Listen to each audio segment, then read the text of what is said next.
Oh my gosh, it's covering the play button. There we go.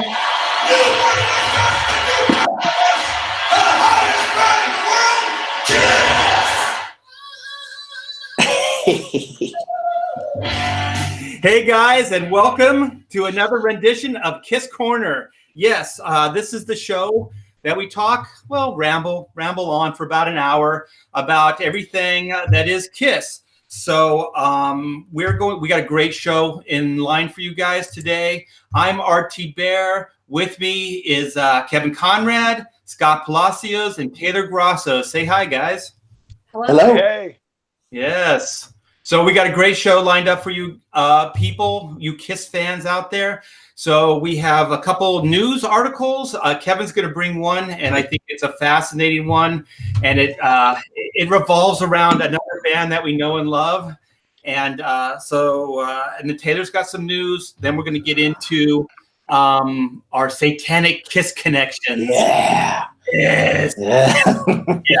And then we're going to get into our Hotter Than Hell review. It's not so much a review as just kind of our fond memories of it, and maybe not so fond memories of it. Fond. Yeah. So how you guys doing? Good. Yeah, doing great. Kevin, how are you out there with the weather? Oh, it's been so cold. It's actually, today it feels pretty good. It's like 40, but it was like so cold. Is it a warm 40? It's a warm 40 today. The warm 40, yeah. Yes, the sun's out. Yeah, but it was like 8 degrees past few days ago. Single digits. Oh my God. Save me room. I'm moving out west. Oh yeah. Hey Kev, you might want to rethink that. When Taylor was coming in to the studio this morning, there was snow on the mountain behind my house. Oh That's how cold it is here in Southern California. Are you serious? Yeah. Well, you're high up. You're pretty high up. That doesn't surprise me that much that you had ice up there. Yeah. You're up there. Yeah. So the whole behind the hill here, Scott, you've been here. Yeah. It's not like solid white, but it's enough that you could tell it was snowing. Wow. And then of course Baldy from the window here from the studio is just covered with snow. Yeah, you could see the mountain. That's right. Wow. Yeah. It was pretty insane. I think that's the only time I've ever seen snow there. I was kind of in shock driving up seeing that. Wow. We've been here 25 years, and I've never seen snow that close to the house before. Wow, it snowed on Mount Thibert. I can't believe it. Wow. So how you holding up, Scott? You got crank? Good. Yeah, I just actually went. I got to tell you, I was really giddy when I found those comic books. I'm going through my file cabinet, just cleaning some stuff out, and lo and behold, I found those two Psycho Circus books tucked back in like a thing where I have manuals and stuff. And I got giddy. I saw Kevin's name. I went, oh my God. Oh my God! It's Kevin. That's the first thing I looked for. But you did the whole run, right, Kevin? Like you did them all, didn't you? Yes, I did the entire run. The entire run, yeah. So that's the first thing I looked for, and I went, "Oh my God!" Kevin said, "Conrad." Kevin said you'd have to pry that book out of his dead cold. Out of his dead cold hand. And I thought, so God, Kevin's been with me all these years. I didn't even know. Yeah, I didn't even know it. See that? Yeah, Kevin touches all of our lives. He touches in many ways. Kevin's touched all of our lives. In all good ways, not in naughty ways. No. But it was cool. I thought that was really cool. I mean, I know there's more of them. I have more, but yeah, and these are still in the the plastic and yeah, they're in mint condition. Those are worth money too. 33 issues, I believe. Yeah. Oh God, I'm not getting rid of them. No. Yeah. We have to get Kevin out here. So now you got to sign one. He can sign your books. Yeah. Yeah. Now you have to. Yeah. You posted those, right, Scott? I did. I just put them on. I am going to put them, but I put them on just the Kiss Corner, the chat. Oh, okay. But I am. No, I just seriously. I was just, even though I knew your name would be on them. It just still was kind of a shock when I saw Kevin Conrad. Did it Very shock? cool. Very cool.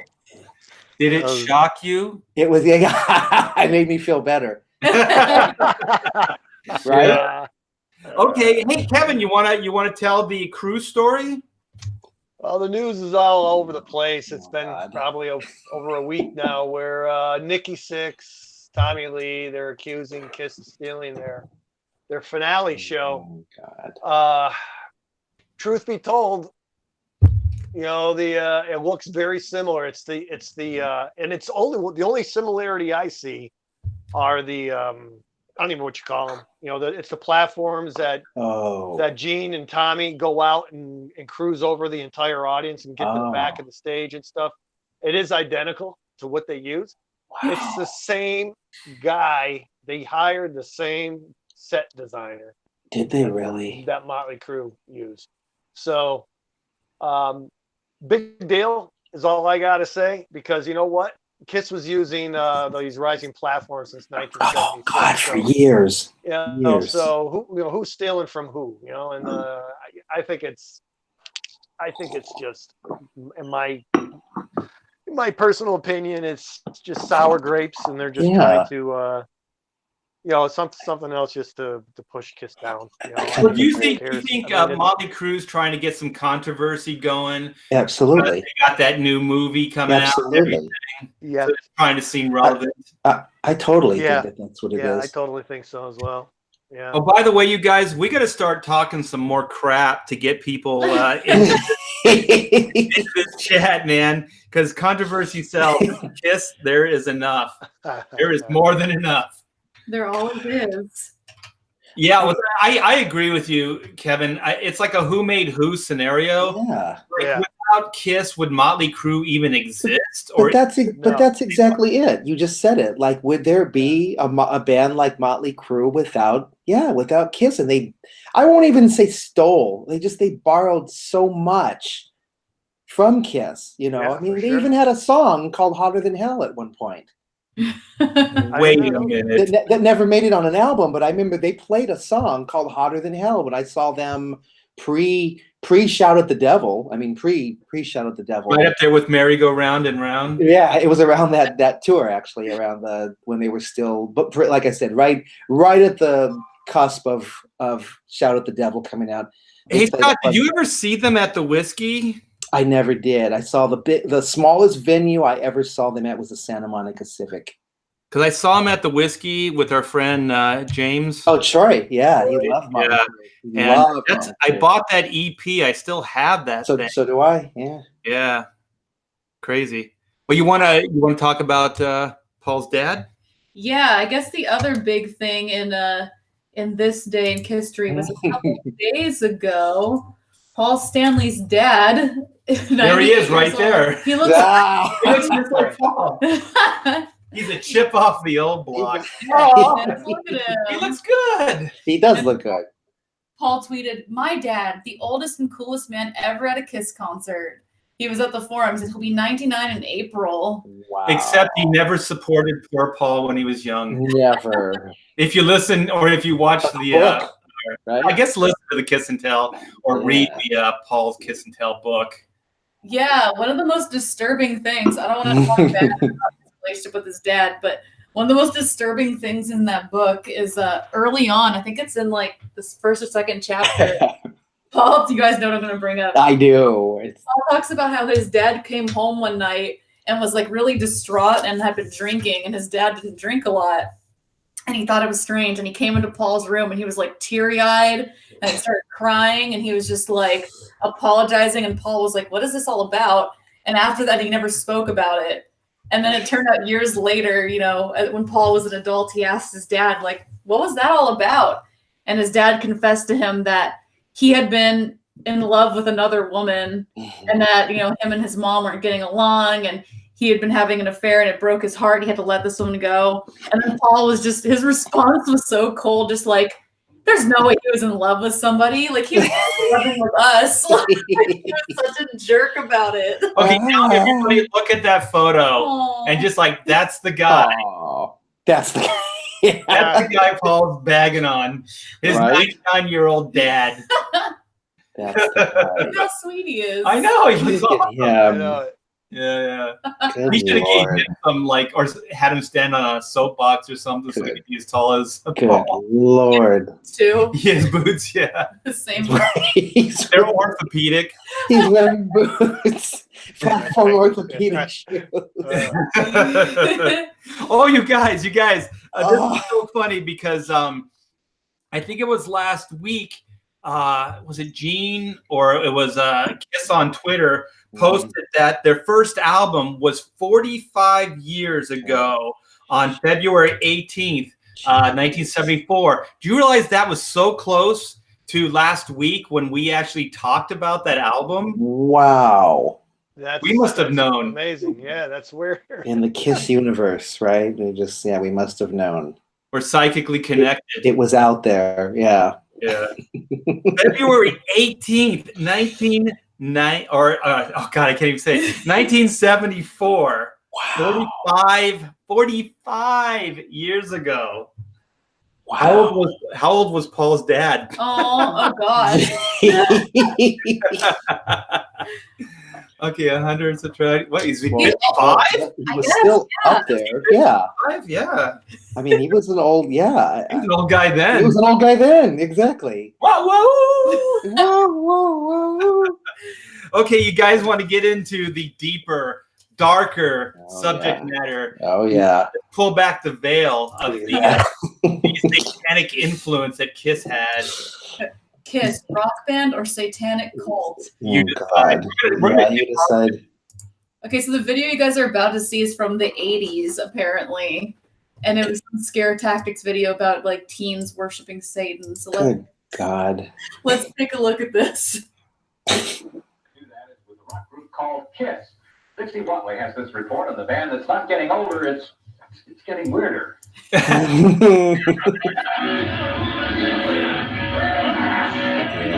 Yeah. It's been 10 years since Kiss first walked on stage, spitting blood, breathing fire, and promoting themselves as the loudest band in the world.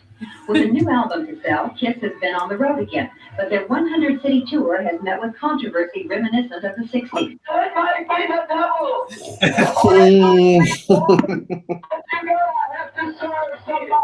There's a picket line in Nashville, a record-breaking protest in Little Rock, a standing room only city council meeting in Corpus Christi, and headlines all over the country: Minneapolis, Dubuque, Chattanooga, and Bismarck, North Dakota. The protesters are mainly religious groups who have been trying unsuccessfully to get Kiss concerts stopped because they say Kiss promotes the worship of Satan. This is one of the ways that the enemy is coming in to try. The enemy. These teenagers. There he is. The enemy. Make heroes out of these guys and make them look like there's something great. You're darn right we do. He wants to go so bad. Their music and their lyrics is espousing Satan worship and drugs among our kids, and you're looking at a preacher in Pine Bluff, Arkansas that's against it, and we're going to stay Pause it for a minute. not just me. Yeah. Okay, just to back up. This guy. Paul and Gene both say that they never did drugs, but yet Well, they're Paul- promoting drug use. I don't know. Paul's a pot guy, as far as I know. I thought he said he just did alcohol. He would drink every once in a while, but he never did drugs. I didn't know. I thought he was a big weed guy, like when he was younger. Probably not now. Yeah, obviously. exactly. He said when he was younger, he went through a phase of smoking, but then he said it would make him lazy and not do anything. So I think Yeah. he stopped. Because doesn't he talk about smoking with the owners of the head shop? Doesn't he Yes. talk out? Okay, but that was kind of before Kiss really took Well, off. yeah. So just to be relevant, this guy, unless he was hanging out with Paul before Kiss, Drug use, yeah. He might have been. there was no drug use. Yeah, where's he getting all this? Yeah. Georgia, Alabama, Louisiana, California, the ministry's waking up and realizing that we need to stand against this. Oh, I love it. Like us, they're strange. They're really weird, you know. But we don't get involved in that. We're a rock and roll band, and we're certainly not going to make a career of explaining what we do to anybody. What they do, according to many Christian leaders, is use their evil-looking makeup along with Vinny. was raised by the demons and I'm king of the nighttime Oh world. no! Oh no! The underworld. I think they're trying to fill their auditoriums and fill their pocketbooks. What I think. You're darn right. I think You they're got it. blocked to death. There are people who really believe in what these guys have to say. That's the scary part. And if we come and actually start playing the game, we're going to lend more importance to these guys than they actually deserve. They are really small-time bozos who are warped, who are going to try to do the same thing that's been done to Elvis, which is burn his records, and to the Beatles. We figure we're in very, very good company. Kiss knows they could use the controversy. Their concerts have only been selling at 50 to 75% capacity. Hey. And their latest album, Sisters of the Night, is the poorest selling album of theirs. Okay, They'll come have a on. disappointing turnout. May well be Is the he reason licking that it's dude? called He was. Oh my God! Did he just lick him? No wonder he left. studio to cut a new album. Meanwhile, the controversy is also media material for a Christian ministry whose mainline membership is dwindling. They'd like Oh, to meet God. and smooth things out. Well, if I met the members of KISS, I'd like to do that. I mean, I bet you would. that the only hope they have in their life is Jesus Christ. And again, I'll go listen to their sermons. They seem a little afraid to come see us. Have you invited them? Why? You invited them? Sure, come to the show. Have a good time. The kids, for the Aw. most part, are ignoring all the commotion and have been going to the KISS concerts for the same There's reason as Kevin. any concert. There's Kevin. Kevin. Could be. Could be. It's just rock and roll. That's all it is. They don't have me working it down with I don't know what they do. That's the preacher's kid. I don't know what they do. No. Yeah. So I My guess Lord. controversy does sell, right? You know, I just want to bring something up. This is kind of sad. Poor Eric was so small that even the news lady overshadowed. You couldn't see Eric in that one shot where they were all. She was actually taller than him. No Eric in there. Yeah, there he is. Look at him.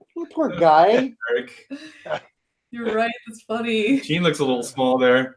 He actually does. Took the boots off He to doesn't have rest. the boots on. Yeah, It turns out that woman's standing on some kind of box. she probably is. But poor Eric. Look at Eric back Look at there. poor Eric. Ray Thulu in the chat says Gene and Paul should have just invited them to come over and break challah with them. Gosh. Well, this has been, going on forever. I actually have a story. I remember when I saw them at the Forum, Love Gun tour, there were protesters out front for that. And there were guys, with full, huge billboards and a guy wearing, I don't know, some kind of weird garb yelling not to go in. And, we didn't know, my brother and I being so stupid, cool. We thought they were just, like, we didn't understand what it was that they were They're part of the protesting. show. We thought we didn't know. We thought they were, wow, look at that. They had fire drawn on the, the logo and fire like it was in hell. And I thought it was cool. Like it had a reverse effect. Yeah, look at that guy's, billboard or, so it didn't work on, two dumb kids from Norwalk. But yeah, they were protesting out there and yeah, full sermons, guys reading from the Bible and yeah. My dad, just don't say anything. Just keep walking. Yeah, just walk by them because they were, out in the parking lot. Well, you've always heard this. It's such the cliche. It's like, the band is coming into town and it's a lukewarm kind of ticket sells. Yeah. And so then one of these ministers or whatever starts saying that band is evil. And then within the next 24 hours, it's a sold out show. It's a sold out show. Yeah. I think, how they say like the heaven and hell thing is so connected. You can't have one without the other. Yeah. And it's funny how rock and roll seems to have these real fundamental roots in the same thing. You know what I mean? Kind of one fights the other. Yeah. So rock and roll fights against the religious right. And then the religious right, fights against the demon, rock and rollers. Yeah. Right here looks like she wants to go to the concert so bad. Look at her looking around. Like, Yeah, "Aw." And speaking about crazy hair, look at that dude. That guy looks like he could be a juggalo. Look at this guy. He already has like the clown hair. Kai and this guy, Jason- you were right, Taylor. I'm sorry. That Mike Rios, he looks like he really wants to go to a KISS show. They won't let him because his flock will turn their back. Jason says these preachers also hated Stryper. Can't please everyone. I Yeah. know, think about that. A band openly out, for the Lord and God, and they didn't even like them. They didn't even like them. How many of these preachers do you think might be in prison now for other? Exactly. Exactly. Yeah. You know, so. Probably all of them, if they haven't already suffered from massive coronaries. Right? Yeah, right. Because what? How long ago is this? This is Well, 20. 83 Creatures of the Night. Yeah. Right, Kevin? Yeah. Right? Yeah. Yeah. Well, So a lot of those guys might actually, sadly, not be with us anymore. So this Most likely. This guy. Yeah. he's immortalized through this. Yeah. That Yeah. guy looks like he might have passed away shortly after the tape. Right after, yeah. God rest his soul. Right. Yeah, right. So Paul said that they seem like weirdos. And then Gene's calling them bozos. Good Lord. But that's why I like these guys so much, because they just say what they feel. And to me, I've been listening to a lot of interviews, and it's inspirational. Like, I still listen to even Paul, that I don't really care for as much, or it's mostly just his songwriting and maybe his persona. But him, as far as just a band leader and a guy that can promote that band, Yeah. brilliant. Yeah. Yeah, he's really. And you know, Kevin, you can surely attest to this too. I mean, he's always been a Kiss guy. Like, he's always been the guy, whereas, you know, Gene Simmons did other stuff, yeah. you know, acting. Paul Stanley's been Kiss from day one. Like, That's he's the guy keeping Yeah. it going. And, you know, you said this before too, Kevin, with Animalize. That's more or less a Paul Stanley solo album. I know. I mean, he Yeah. did everything, Yeah. you know, and he is Kiss through and through. Listen to me, you know, yeah. Right, right. He did. But He kept him alive. I just heard interviews like with him in Brazil and a lot of other things, and man, he just knows how to spin. Even when they throw something negative his way, No. he knows how to spin it. He's sharp, yeah. Yeah, he's really, really Yeah. sharp. And Gene Simmons, like, you know, in those interviews, he puts his foot in his mouth a lot. Yeah. And when he does that, Paul still helps him take the foot out. Even sometimes Yeah. Gene doesn't want to take the foot out of his mouth. Yeah. Paul somehow always spins it to the point that when the interview's all said and done, there's still kind of a good feeling, a good positive vibe that comes out of it. Yeah. And that's not easy, man. That is, you know, his book seems like he's blasting a lot of people. It seems like it tends to be a little bit negative. But man, when you hear him in interviews and things like that, that guy is very upbeat. Yeah. Yeah. I've always thought that he was pretty positive. You know, I did. I've always thought that he was, you know, just super comfortable with who he is, you know, in his skin. And I'm sure I mean, come on, with these guys that have been through, you know, I mean, you know, with all the critics and the negative, you know, reviews on everything they do. Everything, just about everything. Don't forget the drugs. No. Well, he did do that. You want to get high? Everybody in the 70s, 80s said that. Like you were a front man and you were playing at a big festival type environment. Everybody said that. But there are law officers. Exactly. But nobody said it like Paul Stanley. I just watched, actually, this week, I watched the Houston show from '76, which is the Destroyer Tour, and there is some classic Paul Stanley rants on that show. He's in rare form, and it's a great show. It's a great show. There's Go ahead. YouTube clip with every one of Paul Stanley's rants all spliced together. I would love to hear that. It's probably easy enough to find, but like recorded ones, like off of the live albums? It's actually him, you know. Yeah, and somebody spliced them all together. If you look up the it's called "Can I Get This Off My Chest?" I guess a fan spliced back, I don't know if it was a CD or a tape, but all of his rants, and the whole thing's uploaded on YouTube. Kevin's right. It's really good. Where did you find it, Taylor? On Get It Off My Chest? Is that what it is? It says, "Can I get this off my chest?" Can I get this? I've got to hear that. You know what? We'll bring this to the show next week because it's hilarious. It really is. Right, Kevin? Yes. Oh, that would be funny, man. It's very funny, man. It's hilarious. There's this great rock and roll party. But you think that's part of the charm, and I think that's why I like him too, because I'm kind of, I like rock and roll, I like cool rock and roll, but at the same time, I like some of the cornier aspects. Yeah. And I think that they unabashedly just embrace both, right? They're like this cool rock band, but they're also kind of, I don't know, a little silly, little corny. But isn't that the charm? I mean, I remember when I saw them for the first time, you see footage on TV, and of course the albums, they just look so badass, on Destroyer and Love Gun. And I remember being a little thinking like they were just going to be real menacing, like you have that preconceived notion that they're just going to be menacing, and they were actually, just mostly just Paul Stanley, because he's the ringmaster, for all purposes, but how funny he was, like his little between songs and talking to people in the front row, and just whatever sort of, I'm sure, of course it was a choreographed show, but he would just every once in a while, someone threw something and he put a scarf and he put it around his neck and he just riffed on that for a little bit. I think it was, even my dad thought he was funny. Like, it was just kind of silly. Yeah, for me, I think they were the perfect gateway into rock and roll or heavier music. Yeah, I was the perfect age, and they were the perfect band to kind of buffer, be that buffer into harder stuff. And I still listen back, and I love that stuff. All the early Kiss albums. Yeah. Like I said earlier, you guys, like on another show, I kind of went all the way to Dynasty, and then I did actually just kind of cut Kiss off. But the thing about this show and hanging out with all of you guys is I am going back and I'm re-experiencing, and a lot of the stuff that I didn't think I liked or cared for, Scott, you and Kevin, you guys have opened my eyes, when they took the makeup off and some of that stuff. It's good stuff.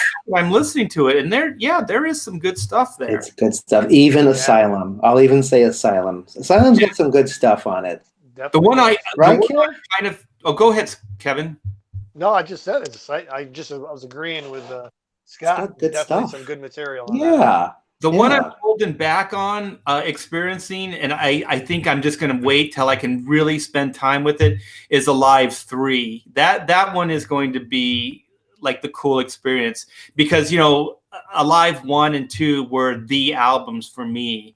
And so Alive 3, I'm hoping, will be on par. It is. It's good.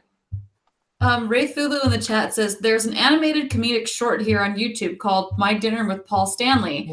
Together to make it seem like insane dinner conversation. It's hilarious. Have you seen it? I have not seen it. Oh, you know what? God, tell him to put that. I would love to see that.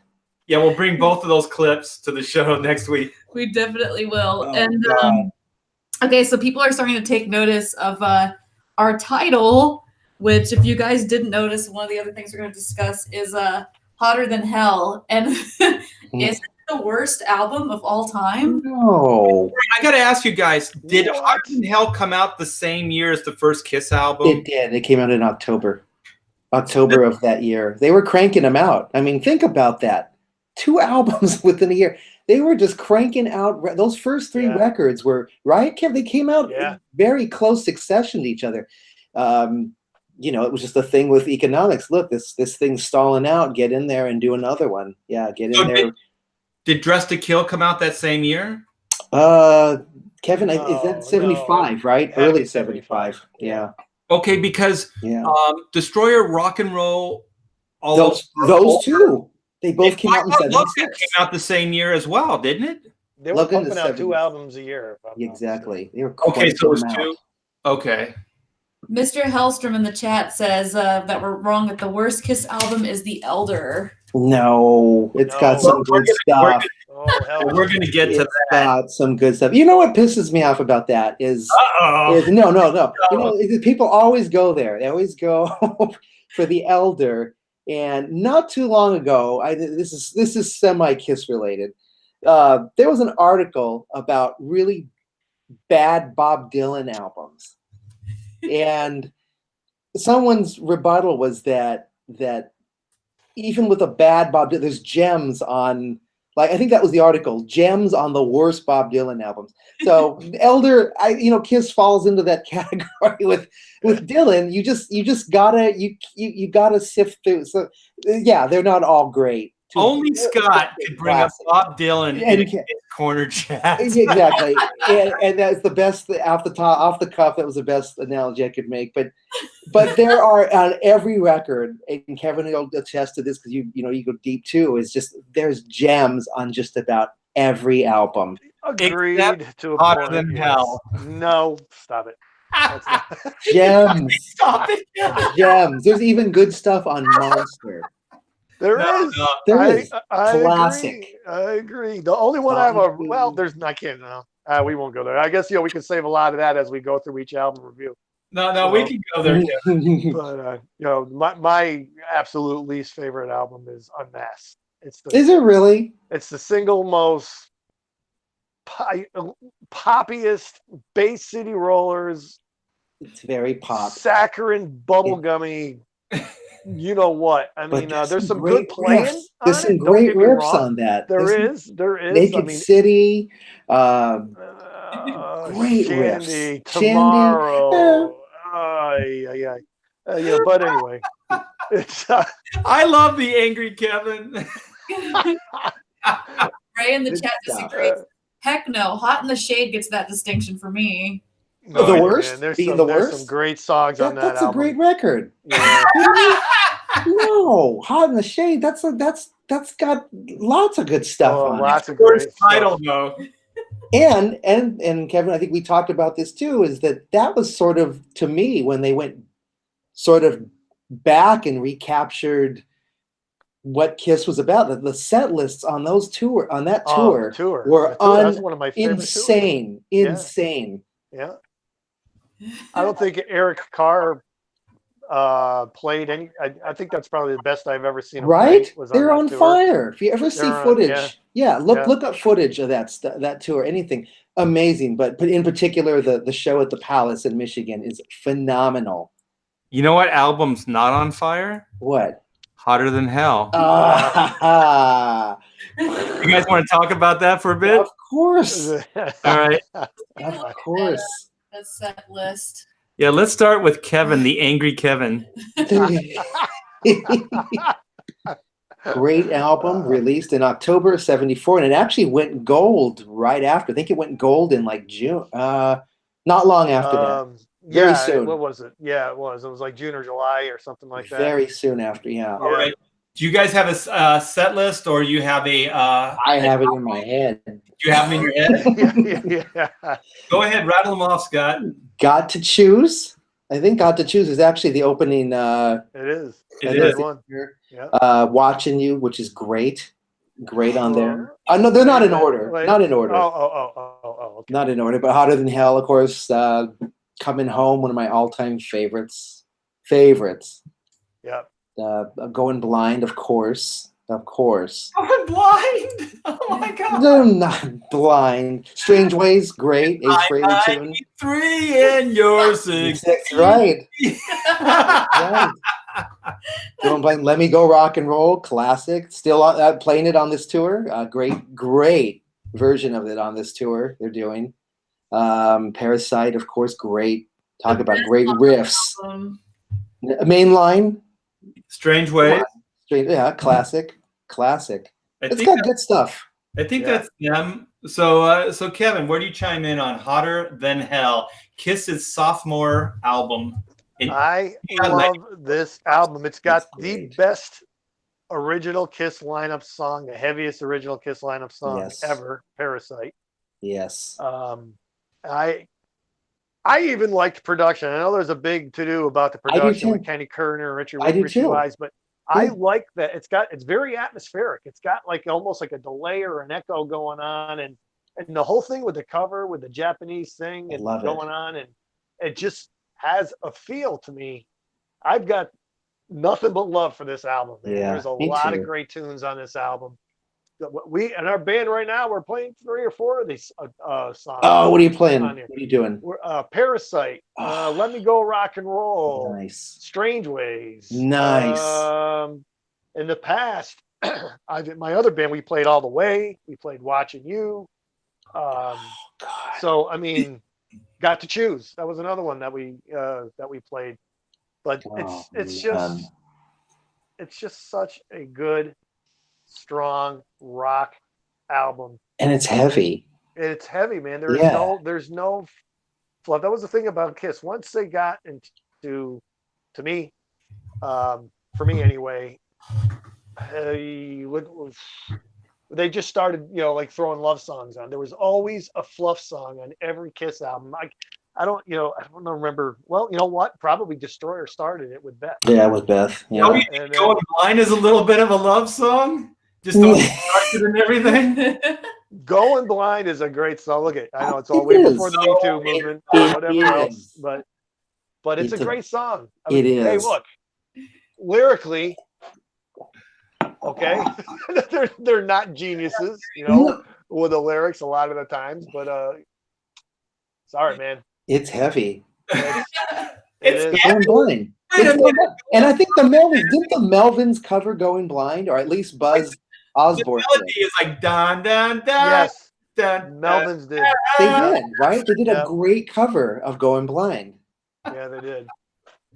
All right, we're arm up for this. It's a great album. Parasite. It is a great album. Parasite. I love playing that song live. It's a heavy song. There are so many bands that have covered that song. Like from Anthrax. Yeah. God, well, I'm just gonna say, if it wasn't for Ace Frehley's Parasite, that album would not even. I would not even closely even listen to that album. Really? That's the only. There's a couple other songs. Well, I don't want to go out of turn, but yeah, there's a couple songs on there that I do like. But overall, I really don't. It's not one of your thing. Okay. Wow. Yeah. Ray in the chat says, I think Parasite is my favorite Ace track ever. And he says, I really do like how Hotter has a rougher sound than the first album. It's totally. Not as overproduced sounding. That's true. Yeah. Yeah. But go ahead. Go ahead, Scott. There's just always been with that production. Kevin, you touched on it a little bit. Yeah, that people don't like it. Like they didn't like the overall production. It just, I don't know. It sounds so different than those, like in the first three records, like it really stands out sonically more than the other. It does. The drums sound heavier to me. Yeah.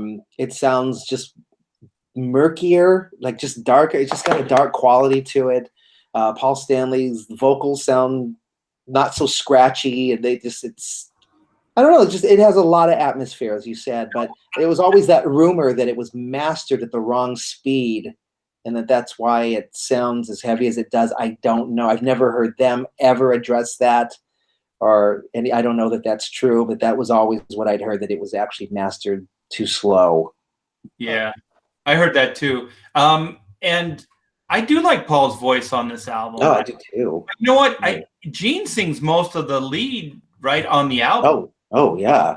Yeah. Well, I don't know. It's probably up the middle. I don't know. And Pete sings, all the way. And no, that's Gene. Main line. I'm sorry. Yeah. Which is great. Which is awesome. Yeah. Mainline is definitely really reminiscent to the Peter Criss solo album, and then it's totally. It sounds more like an easy listening song than than I guess thematically a normal. Weird. Then a heavy rock song. Yes. You guys keep saying it is. So the funny thing, I was like 15 when I got this album, 15 or 16. I didn't understand that the credits were just who wrote the song. I always thought the credits was also who sang the song. Yeah. So it was like, I was thinking Ace Frehley sang Strange Ways. So did I. And Ace Frehley sang Coming Home. So did I. I thought that was Parasite. That one I knew he didn't, but but Strange Ways, I thought that was Ace Frehley all the way. So. I did too. Yeah. And I was the same. I thought it was the credits were who was actually singing. Yeah. Yeah. All right. So Kevin is a thumbs up. He loved the album. All right. Where do you chime in, Scott? Well, I'm a little younger than Kevin, but so I was like 3 when I got this record. But wait a minute. Okay, just kidding. But I'm sorry, 4. I'm sorry. Yeah, I got confused. It's Four and Kiss- a half. No, I said I was 15 when I I got know. this record. That was 5 years ago. That was just good comeback. Yeah. I love it. I love this record. Admittedly, the first time I'd heard some of these songs was on Alive, because I heard Alive before I had heard this. My stepmom's brother had Alive.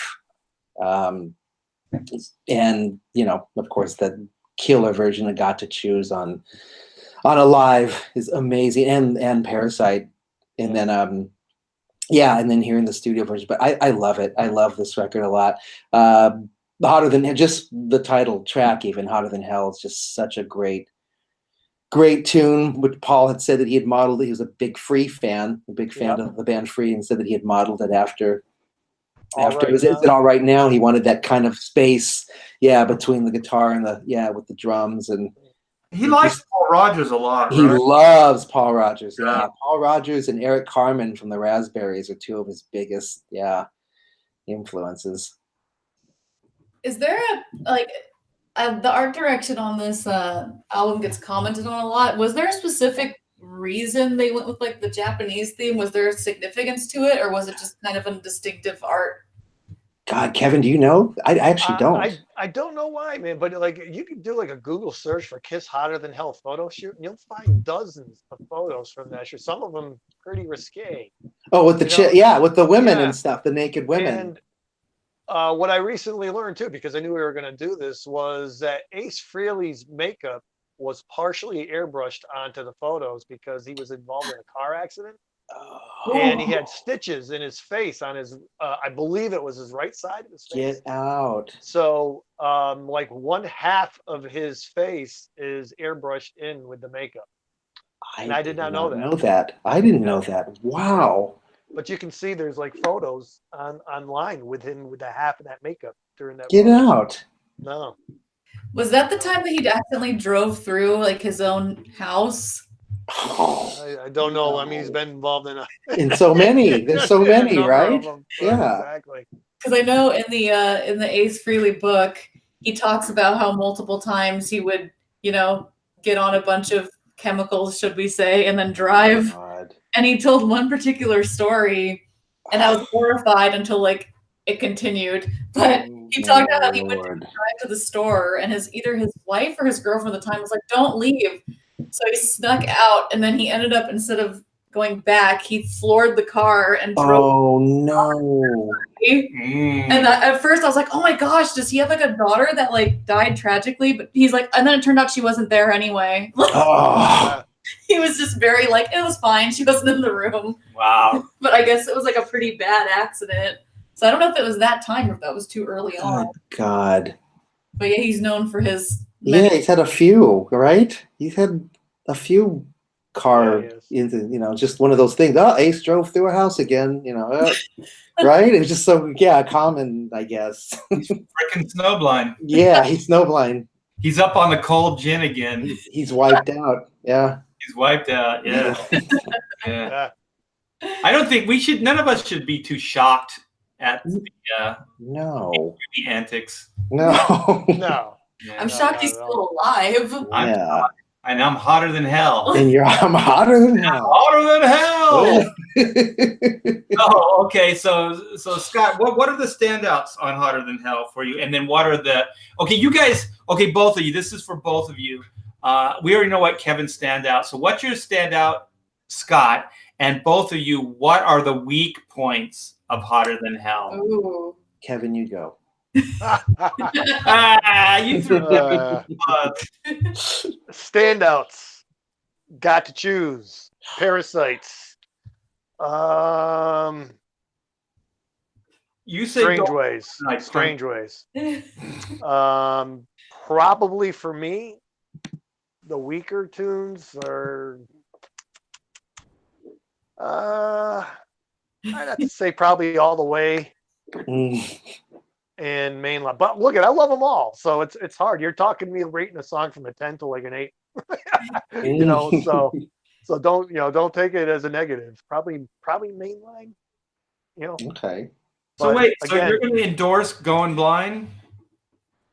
Mm. Am I going to endorse Colin Black? Absolutely, everybody should try it. Wow. Oh my god. I love that song. I love the album. So that's a tough question for me. Great. But if I was going to put them in order of favorites, you know, and again, you know, it wouldn't start from 1 to 10. They'd probably be from 7 or 8 to 10. Okay, so what is then 10 on the album? 10 is definitely Parasite. Got to Choose for me. No. Number 1 would be Parasite, right? Oh, you want me to go? Oh, yeah. I can't rate from 10 back. I'm Oh, saying I it's a didn't 10. rate it a 10. Yeah, I meant going back. Yeah. No, Got to Choose, rated 10. Parasite, a 10. I would say, again, Strange Ways, a 10. Everything else falls between probably a 7 to a 9 for me on that album. Okay. All right, Scott. I'm gonna probably go best Got to Choose, absolutely. Parasite? Parasite. I just love that song. Got to Choose. I just love that song. I just do. Yeah, Parasite. I'm gonna go. You know what? Coming Home, because I was just so blown away when they opened with that on the Unplugged to hear that live. I'd never heard it. You know, a live version of it. It just blew me away. That, and then probably like Watching You. Even All the Way. That's a great riff. I love that opening riff of the guitar. I love that.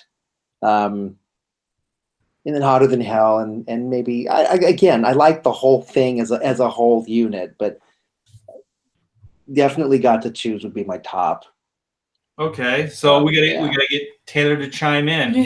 What's your assessment of Hotter Than Hell? This is probably one of my least favorites, to be honest. What? I'm really surprised that you guys didn't list Let Me Go Rock and Roll as one of the better ones, because I thought that and Parasite would probably be my pick for the two best ones. And then maybe mine.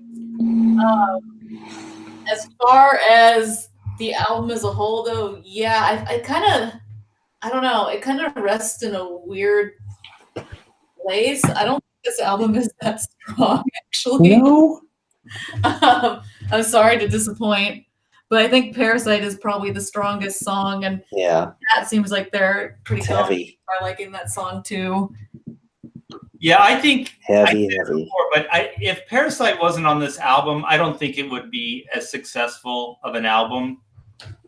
What? Great album. What? No. Ray Hulu said Ray says Art just likes to stir the pot. I think so. He's just... I'm sorry, Taylor. I didn't mean to talk. Oh no! And just like the chat said that apparently Megadeth did a version of Strange Ways. They did? It. Yeah. Kevin, have you heard that? I've never heard that. I have heard that. I don't think I've ever heard it, but I've heard that they have done it before. They did do one, yes. Wow, I didn't. I know Anthrax did several covers, didn't they? Yes, they did. Like you could probably put a whole album together with Anthrax covers of Kiss songs. And they even did a re-recording of the Kiss song from the Dolls commercial. Oh, I did not know that. Yeah, they did. Yeah, they actually did. Yeah. Oh, what? How did that go? It was like Kiss something. Kiss. They really wrong. Look insane. Kiss. Yeah. Kiss is the name. Kiss. Yeah. They should have had where you squish jeans and little red crack would come out. Yeah. Oh my gosh, that'd be amazing. Hot toys. There you go. And you see the Ace one just goes, ah! It just goes, And Paul's makes kissy lips. It just does little pouty lips. And Peter just drops his sticks. It just slumps over. Yeah. He just squeezed Peter and he's like, I'm tired. I'm tired of all this. I'm tired of all this. On you. Oh, yeah. Know about that next. Tired of all this. Fraud in the chat says, I heard you guys like vodka and orange. Oh, right. Vodka and orange. Right? Oh my It's only gosh. one thing. That's right. All right. I'm as the voice of reason and sanity here. I'm just gonna say, Hotter Than Hell was the least successful Kiss album of all time. That's not true. That's so And not we're true. all, everybody in the chat is in agreement. Nobody Especially Kevin, said. Kevin Nobody said despises that. this album. All right. That's not true. Time to do some Google searching. Yeah, there's no data to support that. I'm going to start recording these sessions, Kevin, before we go on the air. I think the most distinctive part of this album was like the album art direction. It's pretty. I'm really curious about it too. I actually, that's because I know they had a whole thing. I don't know if I read this or heard an interview that they had a whole thing to do like an Electric Ladyland kind of thing with the women. Like the original cover of Electric Ladyland had the naked women and everything, and that was their whole concept. That's what I heard. And I guess they had just women. There's, like Kevin's right, there's photos out there of them with just half dressed women and very risque, very risque photos. Yeah. Paul was supposedly super drunk, I guess. You can kind of see. Really drunk on the green face girl. I hope that's green. And Ace looks like he's wearing a Snuggie. He's got a that weird silver His right on the back. Yeah, his face Snuggie. He's looking Snuggie. for the right alien to love. Aww. Exactly. That's why he's alone. Exactly. That's why he's alone. And no one can get close to Gene, because of the fire and all that. Ray says, it kills me that at the time, Creatures was the lowest selling album. I honestly do not understand that. I don't either. Yeah, they were just coming back from some hard times with that album. I prefer, I don't know how you guys feel. I prefer Creatures to this album, actually. I do too. But they're night and day. I mean, they're really worlds apart in terms of just Creatures, just so heavy. It's just such a heavy. Good? No, that's not what I meant. And bad? What words? No, they are. They're just so different. They're very different records, and different. Different lineup. Different. Definitely. With the Michael James Jackson, just different sound But that's a great, Kevin. I know you love it too. It's just such a great record. Creatures is just so. God, I wish I had seen him. I'm so envious. I wish I'd seen him on that tour. Yeah, it's a good album. I will defend Creatures. Creatures. Right? So, do we know who did the art direction on Hotter Than Hell? Because it really is quite original. I've never seen an album cover like this ever. I know. This one and Rock and Roll Over have always just stood out to me. I don't know. I actually don't know. Maybe somebody at Casablanca just within the art. I know that I'd read that with Rock and Roll Over, there was no completed artwork. Like it was pieced together. I guess they just did every layer. I don't know how to. You guys would know more than me. There was an artist involved with that because it was the same artist that did Sonic. There was the same artist that did. It looks like Sonic. Oh my God, you're right. Yeah. But here, is that true that there was no like finished product, like it was just pieced together or something? I don't know that. I'm not sure. See, the chat says Creatures and Revenge were solid albums, but in my opinion, everything that came out between them can be consolidated down to a single good album. That's not true.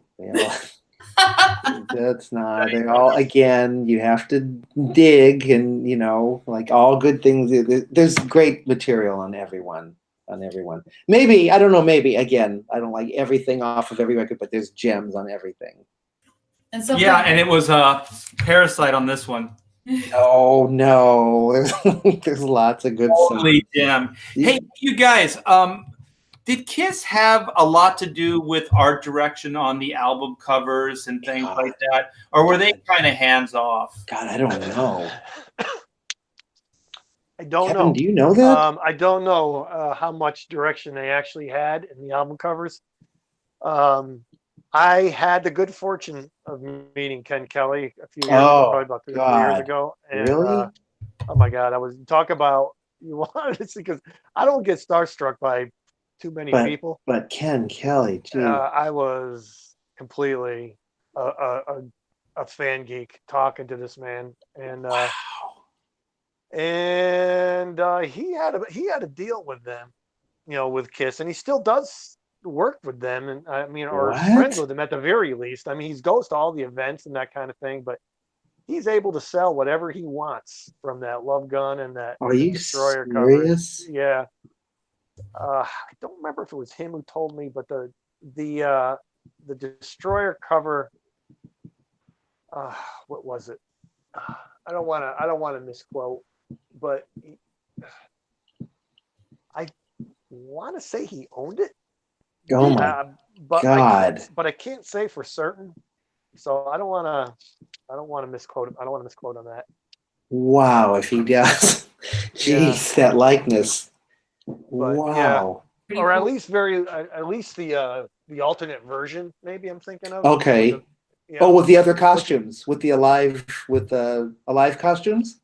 Well, no, with the red background and stuff. Oh, okay. Did that have a live costume? But anyway, I don't know. I'm babbling now. I started getting all teary-eyed here thinking about Hey, it. Hey, Kevin, do you think after that is why Gene Simmons purchased all your artwork? Because he's like, never will anybody own my artwork. Oh my God. That might very well be. Wait, Yeah. is that true? Yeah. He Oh, yeah. purchased all your stuff? Oh, that we could do a whole show on. Kids You Psycho never Circus told the me that. comic. Wow, I never Yeah. knew that. Yeah, we could do a whole show on that. We did do a whole show on it.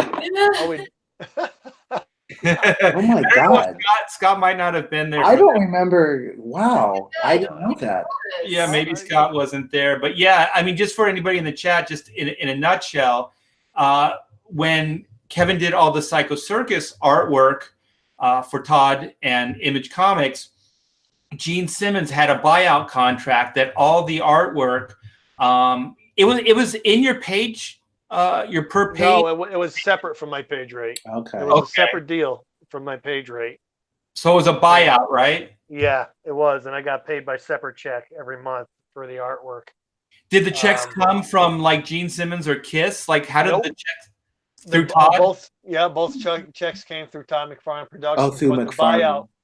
The buyout for the pages came out of the profits of the book. So whoever it was, Gene Simmons, wherever the money went to Kiss Corporation or whatever, there was less the money for the buyout and things. When there was no money to be had any longer, when the book stopped making money and it was getting close to being 3 issues before it got canceled, I didn't get to see any checks. And in short, the pages sat there for years. I want to say 6-7 years in Todd's office. My. Gene wouldn't pay for them. He says, I don't pay for anything. Oh. And then finally, Todd released the artwork to me and Clayton Crane, and put it on eBay. And then I get a call. I get a call from some guy with a think an Australian accent, and he says, "Yeah, we decided to honor the contract." And I said, "Well, they're all on eBay, so you're welcome to bid on them." And he goes, Wow. He asked me, "Do you have a lawyer?" Ooh. And I said, "Do I need one?" And he goes, "You will if you decide to sell these to anybody but Gene." Oh no! Really? Oh God! Really? So yeah, so I about crapped my pants and got off the phone, got on the horn with Todd. Said, "Hang on." About 3 hours later, Todd calls me back. Do what you want with the pages. So do you think the guy was working for Gene Simmons? Yeah, it was like the name was very familiar, and I can't remember his name now. It was like, yeah, it was like their representation, their lawyer or something. But to be nearly sued by your childhood hero, yeah, no that's kidding. something I could never. Well, just think about this when we were talking about payment. If you actually had a check, just think about this, Kevin, the ultimate collector's item. If you had a check, like a personal check from Gene Simmons. Yeah, right. Yeah, I don't have anything like that. You would never have cashed it, right? You would have never cashed it. Oh, absolutely would have cashed it. You can. Oh, you would have. Yeah. Yeah. There's a celebrity. Definitely. There's a famous celebrity that used to just write checks because he knew that people would never cash them. I'm trying to think of who it is because they knew, like he knew they would never cash the check. Oh, that's Yeah. smart. Yeah. Yeah, right. That's how he got so rich. This is from Jack Nicholson. Yeah. I'm not gonna. I'm not exactly. I'm not gonna catch it. Maybe I take a photograph of it or something first. Ray But, kanji sorry. for, oh no, go ahead. I'm sorry. no, you go first. You go first. I was just going to mention in the chat, somebody said the kanji apparently for Ace's name on this album translates to Ace Fury, which is pretty cool. Ooh, I like that. Oh, Fury Road. yeah. But I was going to backpedal a little bit, and while we were chatting there, I looked up the artist for the Rock and Roll Over cover, and the guy's name is Michael Durrett. Okay. And he also, and it does say he also did the Sonic Boom cover. He did Sonic Boom. Okay. Yeah. Nice. But yeah. But this is a very cool. I mean, this is just the Hotter Than Hell cover is pretty interesting in the sense that I think, you know, being an artist, and you can probably back me up, Kevin, you would never put these elements together ever as far as a composition and these difference in styles. There are so many different elements going on in this cover, like even just the black and white artwork, and the black and white artwork isn't even really in focus, like part are kind of out of focus, Soft, yeah. yeah, and then like the hard graphic, and then with like the colorful airbrush, and then the like comic booky kind of fingers coming in, Yeah. and then just all the typeface. Especially on the back. Yeah, it's very interesting. It is. It's very interesting. It's pretty crude, but awesomely cool at the same time. Hey, look at there's the Chikara on that too. The Japanese symbol for strength, right above the logo, the Hotter Than Hell, right there, and that's what Eric Carr had on, and I have on all my drums. You know. Oh, okay. So that's in the circle, right? That's the And I have it tattooed on my left arm. Get out, really? No, I do. Nice. I actually have the back of Hotter Than Hell. I have it on my right arm, but I also have the strength symbol on my left arm. Oh, that's so cool. Yeah, just in black, just black and gray. Yeah. So then you really are a fan. That's a fan. But I changed the tongue on the to make it look more serpenty. It's more pointy. That's cool. So you have that combo art of the face. Exactly. With all their yeah. Pretty cool. Pretty cool. It's like a graphic that would have been used for the Psycho Circus too. That mask and the yeah. It's pretty neat. I think I had either read or heard that they didn't really have anything to do with the outcome. That, you know, I mean, they recorded it so hastily. They just went in and banged it out, and then I think hit the road. And I don't know who it was that said they were kind of surprised when they saw the end result. One of them said they were shocked. And it's weird, like looking at the fingers, I can't help but think about Lopan from Big Trouble in Little China. They're not a sexy girl's fingers. They're like an old, crinkled up wizard's finger. Yeah, they look very masculine. Just a little old, crinkled up wizard. Yes. You wouldn't put on this earth to get a kiss. Definitely. Should we put our next week's show together as our outro? Yeah. So any ideas, guys? I have an idea. Scott, you have anything?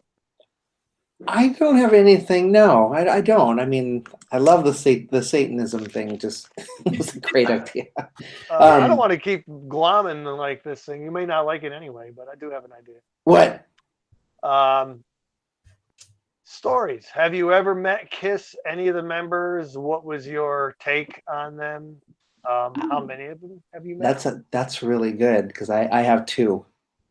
I have a couple. And I'm sure you do too. I had a dream I met them a couple nights ago. Ooh. I can't wait. All right, let's do that then. We'll talk about our brush with Kiss Great. Yeah, I have two really good ones. All right, and then we can, since we'll continue with our reviews or just rundowns of the different Kiss albums. So the next one would be Dressed to Kill, right? Yes. Ooh, Great. perfect. Thematic. That album's Great. good. For the record, it's no hotter than hell. Okay. Come on.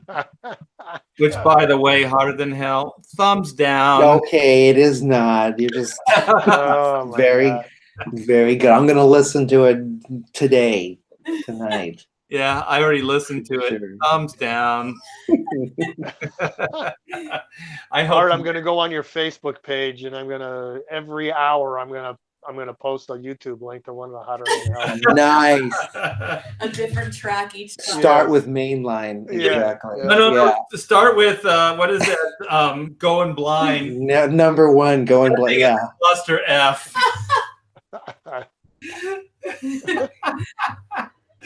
I think he perfected the whole theme with Christine 16. I think he kind of got the theme down by then, but man, that Going Blind. Chat says Well, look at hotter. Sorry, Art. Oh, well, down to the chat. The most hated man in history, Art Thibert. No. There is a I never saw a creep factor with Going Blind, but there is a massive creep factor With Christine. Oh God, Yeah. that little rant Yes. in the middle. Yeah, It's yeah. definitely that is Creep City. Yes. Yes. Yeah.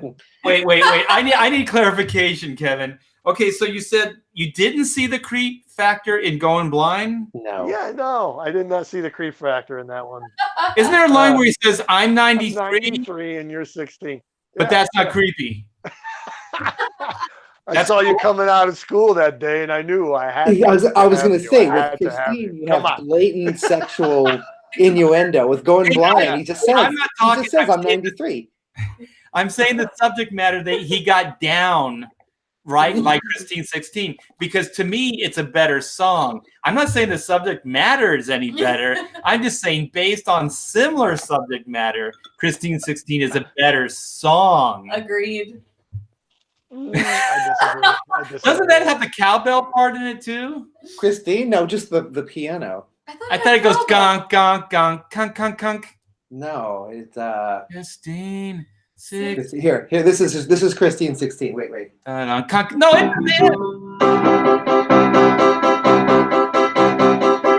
It's the little that's the piano intro. And Yeah, then, there is cowbell in that too, though, right there. but Too. at the end, on the outro. Oh, you know what? During this, the countdown where it goes kunk kunk bom bom No, bottom. that's right. And then during the she's been around. There's a cowbell. She's That's it, young yeah. and Young clean. and clean. Yeah, but the thing is, all the rappers, remember, what was that rap song that used that sample? No, the Funky Cold Medina. Yeah. And I don't know why nobody ever gave. Yeah, that's actually Christine 16. All right. Oh, no. Yeah, it is. It is. I don't Funky hear no Cold Going Blind done by a rapper. Yet. God. Good God. That's because rappers really know how to choose their material. Well, there was a guy. good I hook. think there was a hip hop guy called the Don that covered. I think The dog. Dr. Love. I think it was Dr. Love.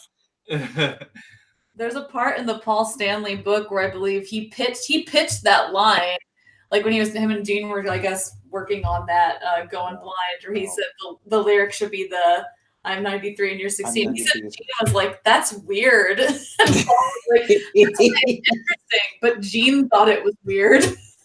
Yeah, it is weird, and especially of Wait a course, minute. Christine 16. When I saw you coming out of the school that day, I knew. It's a better right? song, Scott. Christine Right? is a superior song. Not necessarily subject matter, but Wait, a superior song. Is it clear though? Because I saw you coming out of school. Is it clear that's not from the point of view of a kid that's also in school? I don't think so. Hey, Well, that's when a you have good. a That's 70-year-old a man good. singing it on the Then why would it be an intro? last tour.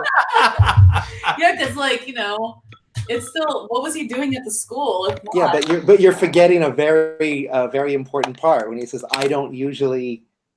Doesn't he say like, "I don't usually Girls say your this to age." girls your age"? Yeah, Maybe he likes older women, but he's 16. he does not. Taylor, come on. I think Gene was paving the way for when he is 93, so he'll have an excuse. Yeah, exactly. He'll have an excuse. It's been there all along. Yeah. It's a companion piece. It's a companion piece. You're right. He'll be 93, and he'll be like, It's a companion. he'll be hanging out at schoolyards, I mean, looking for his Christine at 93. Somebody needs to like do a song where you mash those two songs together. Oh, well, Ray says in the chat that Dean now sometimes jokes at concerts, and when he does the intro, he says Christine 6D. That sounds about right. That's funny. Yeah. Well, the Gin Blossoms covered that, so Christine 16. And they did a really good version. Yeah, it's really good. It's actually a really good version We of should it. do a best covers episode. where we There's talk- lots. That's a really good idea too. Did Kevin? After the Did you say that in one of the other episodes Oh yeah, What's maybe. that we What should was do a covers episode? Of bands I that don't know if I covered- did, but I think that's a great idea. That's a great idea. Yeah. Well, Taylor, if you came up with it, then congratulate. It sounds like we talked about it I before. think we though. did talk about it There's before. tons. But it was Yeah. probably early on. Yeah, we were probably talking Tons. over each other. Tons. That's a good idea. That's a great idea. Okay, so we have Kevin's idea for next week, That's good. Yeah. and then we'll do a review of Dress to Kill, and then we'll just BS about Kiss stuff, and hopefully Motley Crue will have more information and more crap to fling. Yeah. We got a movie to sell, quite frankly. They do. And that's why, yeah, I just think it's all in tandem with the film. And and now there's new music coming out, and I'm sure they'll do some dates, even though they said they'll never, it's the end of Motley. I'm sure they're already priming to do some live stuff. Hey Taylor, Haven't did you heard hear that Dan song yet. Pinoche's wife is in that Motley Crue movie? What? How? She's in the video too. She's an actress Wait, like Whose wife? or currently? in the new movie. Whose She's wife? a friend of mine, Dan Pinoche. Get out. Yeah. Another comic book artist. Wow. Yes. Another one. Did she post anything about it? Yeah, that's how I found out about it. Yeah. That's pretty cool. Then she said Are she you- was in the video too. You got to ask Dan for me. I want to say, I think I might have said on the thing that I was, when I got the Psycho Circus comic, Capullo stood up the plate for me because it was originally promised to me. And then Todd was going to end up at the last minute, going to give it to somebody else. And I want to say it was Dan. And then Greg stood up, and basically, went to bat for me, and I got the book. But I'm curious if it was Dan. I don't remember. It's been so many years now. But if you're friendly with him and you're friends with him, you should ask him that. I'd be curious. Ask him if he tried to ace you out of a Yes, exactly. I don't know how do you approach it. How do you even start that conversation? No. There's no hard feelings. Look at this. This is we know what this Sounds like business is something like. you should do. Yeah. Hey, I was wondering, did you try to kill me? Yeah. I was wondering. Nothing like that. Yeah. Nothing like that at all. Look, I don't have a. That'll be another show for another time. Yeah. bone in my body. Kevin dukes it out with Dan Pinoche. No. I love Dan's work, man. That's not what I'm saying. Hashtag welcome to the show. Welcome. Oh, welcome to the show. Oh gosh, you guys are a blast, man. I have the time of my life with you guys for the hour and a half. I'm glad. I Great enjoyed it. Stuff, man. I love it. Yeah, it's a lot of fun. And thanks you guys for letting me kind of, I was going to say something graphic, but Yeah. with the Hotter Than Hell, it does have one good song on it, so I'll give you that. It's great. That was Paul Stanley's hair last night. I have proof. You're funny, man. I wish the Inquirer still existed, because then they could do it and then they'd find that one person that would back their story, and it would be me on the cover. It's like, I saw it. I was there. It'd have my face like, yes. I was there. Forever now. I know. I just want to start an urban legend. I just want to start like some kind of urban myth. I saw it.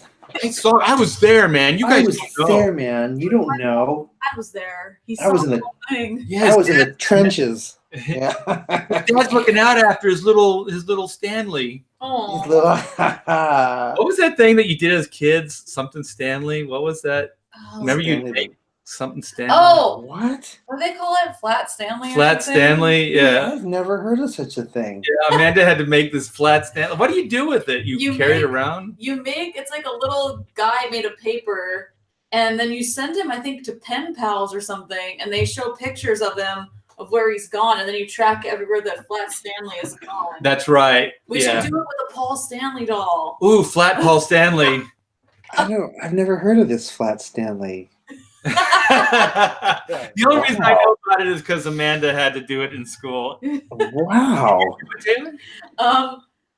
No, I almost told a horrible this before when I was a small child, That sounds about right. but I didn't pass it on. But you know about it because your mom's a school teacher, right? Does she do the flat? I don't think they do it anymore. I just remember it like they were passing it around class, and then like the teacher was like getting on me because she wouldn't give me stamps because she's like, I already gave stamps to the other kids. You have to ask them. So I asked them, they wouldn't give them to me, so I just ripped the Stanley to pieces. Oh, Taylor. So anyway, and that's when you turned to Satan. and that's when Satan started getting really into kids. Oh, I just started, yeah. Knights in Satan's service. Oh my gosh, how did we miss that? Oh my gosh, that's right. Knights in Satan's service, kings in Satan's service, knights in Satan's service, kids in Satan's service. You know, I was always surprised. I was always surprised that in the movie, the Detroit Rock City, that they didn't use that as one of the like storylines or something. Well, they want to hit the biggest, demographic. So if they start bringing that stuff into it, there's in a comical sense, like some weird cult or something chasing them or something. I guess not. You're right. You know what else? Funny. I forgot. Okay, so you know how there's like hotter than hell. Yeah. Didn't Kiss cover or they changed the lyrics to Rip, and destroy. Yeah. Yeah. In the Phantom of the Park. Yeah. Rip. Yeah. That's another future Destroy. episode. We'll have to do. I can't find the full movie online, but somebody posted that. Somebody posted that not that long ago. Just the rip and destroy part. there's like a couple clips from Phantom of the Park, but there's not a whole movie. I was thinking it'd be cool. I don't know if there's DVDs in existence, but we could watch it and screen share and do a live commentary. Well, I heard an interview with Paul Stanley, and I think they tried to ban it. So I think their organization has tried to bury this whole thing. So I think it's just sheer will that some of the, the fans of the movie are just people that don't like Kiss. Right. Put that stuff out there. But I have two different versions of it on DVD. Oh my gosh, you got to send it then. Wait a minute. What's different about it? I have the original version, and then my girl got me one, not this Christmas, but the previous Christmas. She found it online, and it's got a lot of added music. That's the only difference that I could tell. There's a lot of like the soundtrack is different. Yeah. Yes, everything that's in the movies played, but then there's extra songs like during like some of the fight scenes and stuff like that. Oh my god! And I honestly think it's maybe a fan might have. Okay. But it's really it's really well done. It's really I have it well on DVD too. I got it at like Target for I don't know. It was in a junk bin. No, it was in years ago, like for $2 or something. Oh gosh, it's not worth much more than that. No, it's bad. It's bad. And in that new version that Kevin's talking about, the stunt double for Ace Frehley, the black digitally went in there and put Ace's face back. Yeah. But not Peter's voice. But not Peter's voice. Yeah. That's the best clip I could find where he's like, "Leave it to me, Star Child." His voice. I like that they tried to make it kind of like his voice, but not all the way. Because he still has the Brooklyn accent or whatever. Yeah. It kills me. That's hilarious. All right. Well, I got the rip and destroy in there. So, rip. guys, They Right. slowed that down too, right? Oh yeah, I think so. Kevin, isn't it slowed down to sound more evil? I want to say, yeah, Rip, not a whole lot, but yeah, it's definitely a different tempo that I remember that. Remembering. Yeah. It sounds like they're depressed, like rip. No, they were. According to Hal Face, who just joined the chat, he said it was re-edited for a European theater release. Ooh. Kiss in Attack of the Phantoms. Yeah, actually, that's have. true. That's Do you really? That's what. And does it actually have the artwork says Kiss Attack of the Phantoms? Yeah. Oh, and it's got awesome. a painted cover that's I'd have to dig it out, but I know it has a painted cover from like the Love Gun era. Okay. Not the Love Gun cover, but in the costumes. The costumes, yeah. Okay. Yeah. Pretty cool. You know what? I'll dig it out. I'll snap a picture of it and I'll send it to the chat. So cool. Yeah. Sounds cool. Compare all the different versions. Rip. Yeah. Rip and destroy. All right, you guys. Well, Scott, do you have anything you'd like to plug? Any last words? No, nothing going on in SMP universe. Just staying busy and no, nothing. But you can always go to Band Mix, SMP Music Band Mix. I throw stuff up on there from time to time. But that's it. How about you, Kevin? No, then it's quiet. Again, just working on commissions. Shows starting up in March for me. Conventions, I should say. Nice. That's it. What about Revenge? Yeah, plugging away with the band. Got 5 new songs. 5 new songs. Well, Nice. 4. One that the lead guitarist is learning that we already knew, but so we're going to be doing quickly Modern Day Delilah, Say Yeah. Oh, nice. Unholy, Oh, and All Hell's Breaking Loose. Those 4. Oh, nice. I do like those songs, and I'm glad All I Hell. never would have heard those if you guys didn't talk about All the Hell. later Kiss songs. Those are great. two songs. Yeah. That's cool. Yeah, I got a song. Do you guys take requests, Kevin? Well, it depends. Is it off the Peter Criss solo album? If it's Rip, and Destroy. Is it no. Rip? Yeah. I think you guys should cover Rip and Destroy. Rip. So, lay it out there. What are you thinking? That was it. Rip and That was Destroy. it. Rip and Destroy. Oh, I blew your line, didn't I? That's Sorry it. about that. Wise to you now. Yeah. Okay. Well, Kevin and I go way back, so yeah, this is the standard. Kevin's the front man or the straight man for my The straight man. He's a straight man. comedy. Kevin's the straight man. And at this point, in later years, our later years, Kevin has no patience for me. He had none whatsoever. Just cut straight to that he's not doing Rip and Yeah. Destroy. Yeah, he just like, no, it's not going to happen. Yeah. Awesome.